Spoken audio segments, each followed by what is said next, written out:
2024년 한국 남자와 일본 여자의 결혼 건수가 1176건을 찍었습니다. 1년 전보다 무려 40%나 급증한 수치죠. 10년 사이 최고치이기도 하고요. 근데 더 놀라운 건 이게 2년 연속 비슷한 증가율을 보이고 있다는 겁니다. 한일 국제 결혼이 단순 일시적 현상이 아니라 이제 하나의 흐름으로 자리 잡았다는 뜻이거든요. 왜 이런 일이 벌어지는 걸까요? 오늘은 그 이유를 하나하나 파헤쳐 보겠습니다.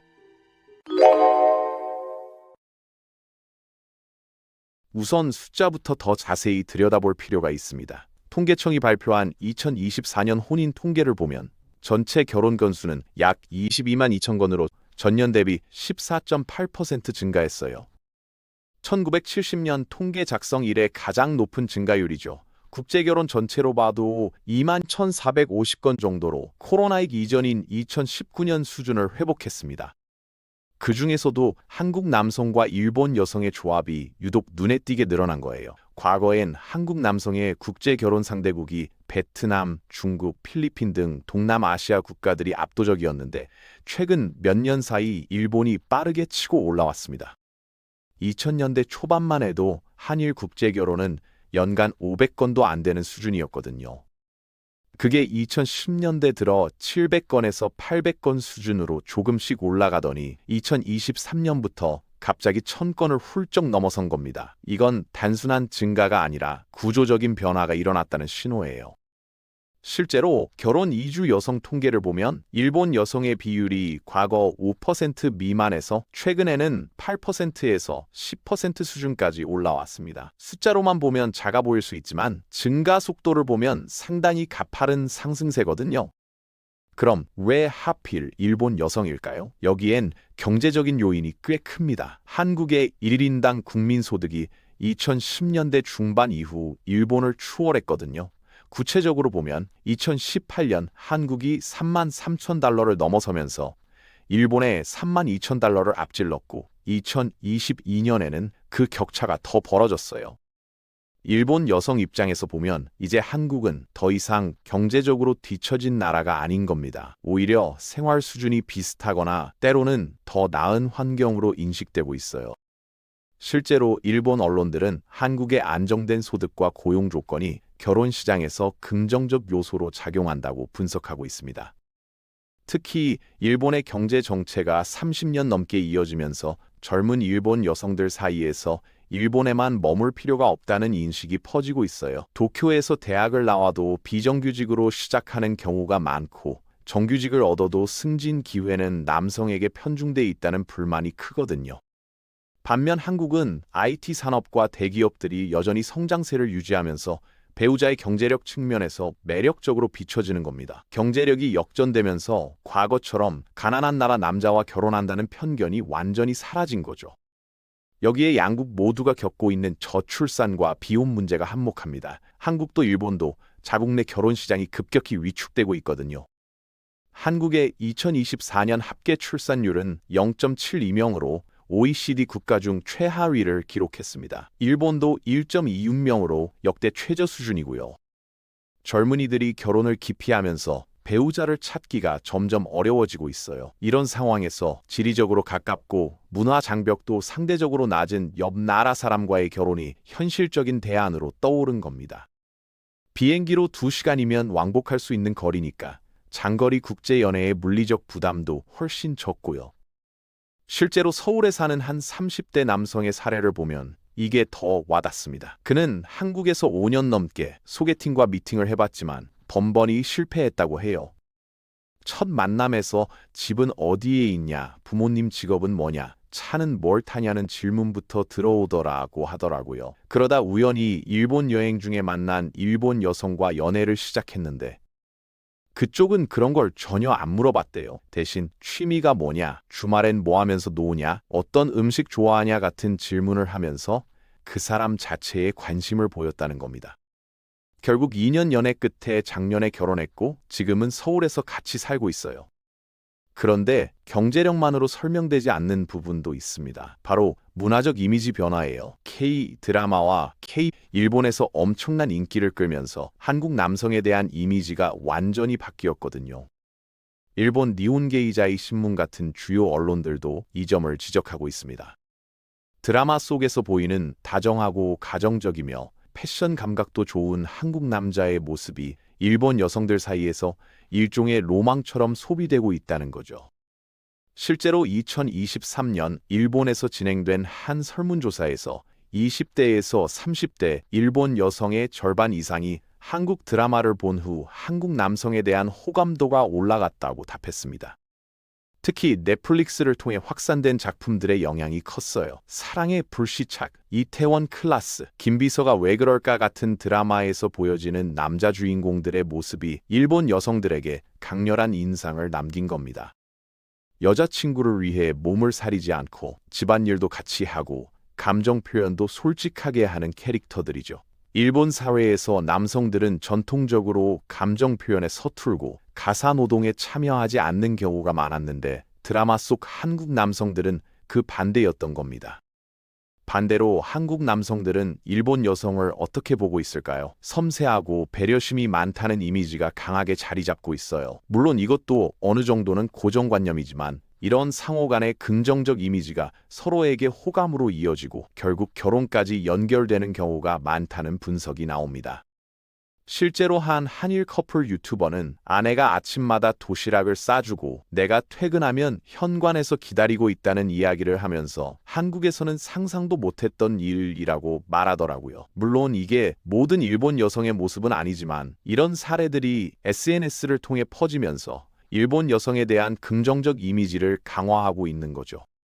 과거 일본 제품 불매운동 같은 정치적 갈등으로 청년층 교류가 위축됐던 시기도 있었지만 최근 들어 여행과 유학, 워킹 홀리데이, 온라인 커뮤니티를 통해 다시 교류가 활발해지면서 한일 커플이 눈에 띄게 늘어났다는 통계청의 코멘트도 있습니다.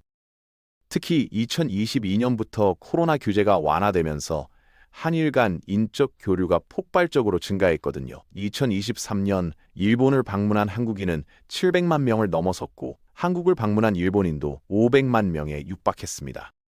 이렇게 만남의 기회가 늘어나면서 자연스럽게 연애와 결혼으로 이어지는 케이스도 많아진 거예요. 여기서 잠깐 이런 사회 변화 이야기가 흥미로우셨다면 구독 버튼 한번 눌러주시고 좋아요도 부탁드립니다. 앞으로도 여러분이 궁금해할 만한 주제들을 계속 가져올게요.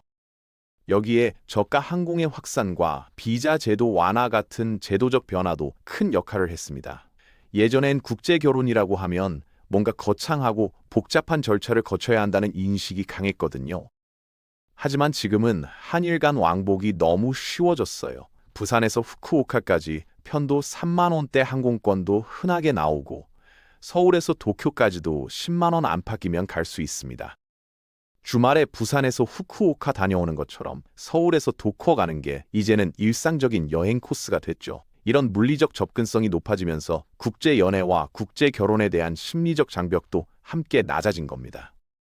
실제로 부산에 사는 한 커플의 경우를 보면 남자는 부산에서 IT 회사를 다니고 여자는 후쿠오카에서 디자이너로 일하고 있었대요. 둘이 처음 만난 건 온라인 언어 교환 앱이었고 3개월 정도 채팅하다가 실제로 만나기로 했답니다. 부산에서 배 타고 후쿠오카까지 3시간이면 가니까 주말마다 번갈아 가면서 만났대요. 한 달에 2~3번은 꼭 만났고 1년 반 정도 그렇게 연애하다가 결혼을 결심했다고 합니다. 남자 쪽이 장거리 연애라는 느낌이 전혀 안 들었다고 말할 정도로 거리가 문제가 되지 않았던 거죠. 그리고 또 하나 주목할 만한 변화가 있습니다. 바로 한일 부부 유튜브와 브이로그 채널이 엄청나게 늘어났다는 점이에요. 예능 프로그램에도 한일 커플이 자주 출연하면서 이들의 일상이 공개되고 있거든요. 대표적으로 한일 커플 하루, 타쿠야와 한나, 리사와 준호 같은 채널들이 수십만 구독자를 보유하고 있습니다. 이런 콘텐츠들이 단순히 로맨틱한 스토리만 보여주는 게 아니라 양국 부모를 설득하는 과정, 언어 장벽, 시댁과 처가 문화 차이 같은 현실적인 문제들도 솔직하게 다루고 있어요. 한 유튜버는 일본 장모님이 처음엔 한국 사위를 탐탁지 않게 여겼다고 고백했습니다. 역사 문제도 있고 한국 남자는 거칠다는 편견도 있었대요. 그래서 그 유튜버는 6개월 동안 매주 일본어 공부를 하고 일본 요리도 배우고 일본 문화에 대한 책도 읽었다고 합니다. 그리고 처음 장모님 댁에 방문했을 때 일본어로 인사하고 직접 만든 김치찌개를 대접했대요. 장모님이 그 모습을 보고 태도가 완전히 바뀌었다고 하더라고요. 이렇게 노력하는 사람이면 딸을 맡겨도 되겠다고 생각하신 거죠. 이런 구체적인 경험담들이 공유되면서 국제 결혼에 대한 두려움이 줄어들고 있는 겁니다. 또 다른 사례로 서울에서 일본인 아내와 사는 한 남성은 문화 차이가 생각보다 크지 않았다고 말합니다. 오히려 같은 한국 사람끼리 결혼했을 때보다 배려하려는 마음이 더 크다는 거예요. 서로 다르다는 걸 인정하고 시작하니까 상대방의 습관이나 생각을 존중하게 된다고 하더라고요. 예를 들어 아내가 일본식으로 신발을 현관에 가지런히 놓는 걸 보고 처음엔 낯설었는데 나중엔 자기도 그렇게 하게 됐대요. 반대로 아내도 한국식 반찬 문화에 익숙해지면서 이제는 김치찌개를 직접 끓인다고 합니다. 이렇게 서로의 문화를 받아들이면서 새로운 가정 문화를 만들어가는 거죠. 언어 문제도 생각보다 큰 장벽이 아니라는 증언이 많습니다. 요즘은 번역 앱이 워낙 잘 돼 있어서 초반에 의사소통이 안 되는 부분은 앱으로 해결하고 시간이 지나면서 자연스럽게 서로의 언어를 배우게 된다는 거예요. 실제로 한 일본인 아내는 한국 드라마 보면서 한국어 공부했더니 1년 만에 일상 대화는 다 된다고 말하더라고요. 남편도 아내와 대화하면서 일본어를 조금씩 배웠고 지금은 일본 시댁 가서 간단한 인사 정도는 일본어로 한답니다. 언어가 완벽하지 않아도 서로 노력하는 모습 자체가 관계를 더 끈끈하게 만든다는 분석도 있어요. 시청자들은 이런 콘텐츠를 보면서 생각보다 별거 아닌데 우리도 할 수 있겠다는 생각을 하게 되고 실제로 국제 결혼을 준비하는 사람들에게는 일종의 가이드 역할까지 하고 있습니다. 한 시청자는 댓글로 이 영상 보고 용기 내서 일본 여자친구한테 프러포즈했다고 남기기도 했어요. 과거엔 상상도 못했던 일이죠. SNS와 유튜브가 만들어낸 새로운 현상인 겁니다.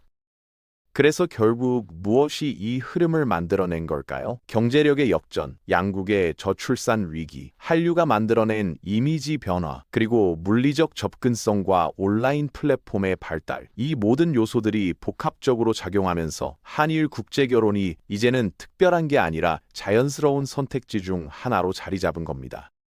2024년 1176건이라는 숫자는 단순한 통계가 아니라 시대 변화를 보여주는 하나의 신호인 셈이죠. 10년 전만 해도 한일 국제결혼은 특이한 케이스로 여겨졌는데 이제는 주변에서 한두 커플씩은 찾아볼 수 있을 정도로 흔해졌습니다. 물론 모든 게 장미빛인 건 아닙니다. 여전히 언어 문제, 문화 차이, 양가 부모의 반대 같은 현실적인 어려움은 존재하거든요. 특히 명절 문화 차이가 가장 큰 갈등 요소로 꼽힙니다. 한국은 설날과 추석에 친가를 방문하는 게 전통인데 일본은 오봉이나 정월에 친정과 시댁을 번갈아 가는 시기라 충돌이 생기기도 해요. 한 커플은 첫 해에는 명절마다 어디를 갈지 엄청 싸웠다고 고백했습니다. 결국 둘이 규칙을 정했대요. 설날은 한국 친가, 추석은 일본 친정, 오봉은 일본 시댁 이런 식으로요. 서로 양보하면서 타협점을 찾은 거죠. 또 자녀 교육 문제도 고민거리입니다. 아이를 이중 언어로 키울 건지, 어느 나라에서 학교를 다니게 할 건지, 국적은 어떻게 선택할 건지 같은 현실적인 문제들이 계속 생기거든요. 한 한일 부부는 아이가 태어나면 한국어와 일본어를 동시에 가르칠 계획이라고 했지만 실제로 해보니 생각보다 어렵다고 토로했습니다. 엄마는 일본어로, 아빠는 한국어로 말하는데 아이가 헷갈려하는 경우가 많다는 거예요. 하지만 전문가들은 장기적으로 보면 이중 언어 환경이 아이에게 큰 자산이 된다고 조언하고 있습니다.